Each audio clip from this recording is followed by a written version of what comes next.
কয়েকদিন আগে আপনাদের হলুদ পাখির বাচ্চার একটি ভিডিও শেয়ার করেছিলাম। তখন বাচ্চাটা কোনো মতে গাছ বেয়ে একটু উপরে উঠে বসেছিল। যেহেতু ও তখনও উঠতে শেখেনি, তাই স্বাভাবিকভাবে আমার দুশ্চিন্তা হচ্ছিল। এই পাখির বাচ্চাদের ক্ষেত্রে একটি বিষয় খেয়াল করলাম, উঠতে পুরোপুরি শেখার আগে তারা বারবার ওড়ার চেষ্টা করে, আর সেই চেষ্টাতেই অনেক সময় মাটিতে পড়ে যায়। তাই বাচ্চাটাকে কিছুক্ষণ দেখতে না পেয়ে মনে হচ্ছিল আবার কোথাও পড়ে গেল না তো।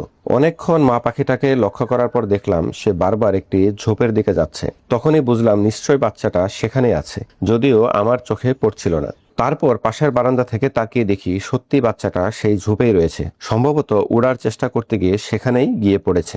সবচেয়ে ভালো লাগার বিষয় হলো সেখানেই বাবা মা মিলে নিয়মিত বাচ্চাটিকে খাওয়াচ্ছে এবং আগলে রাখছে। এই দৃশ্য দেখে অনেকটাই নিশ্চিন্ত হলাম। আশা করছি বাচ্চাগুলো এখন নিরাপদে বড় হবে এবং খুব শিগগিরই সুন্দরভাবে উঠতে শিখে যাবে।